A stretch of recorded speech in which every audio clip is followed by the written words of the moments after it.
ఎవరికి లేనటువంటి ఘనత పిల్లల ఆ 70 మంది పసిపిల్లల స్వభావాన్ని ధరించుకున్నటువంటి శిష్యులకు కలిగింది. హల్లెలూయా.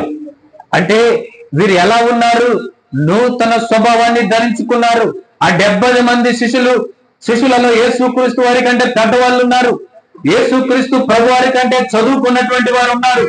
యేసుక్రీస్తు ప్రభు వారి కంటే జ్ఞానవంతులు ఉన్నారు పిల్లరా.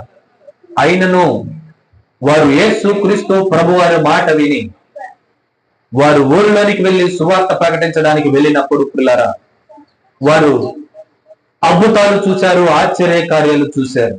ఈ రోజు మనము కూడా దేవుని మాట విని దేవుని మాట ప్రకారంగా మనం జీవించినప్పుడు పిల్లరా, మన జీవితాల్లో నూతన కార్యాలు మనం చూడగలుగుతాం. హల్లెలూయా.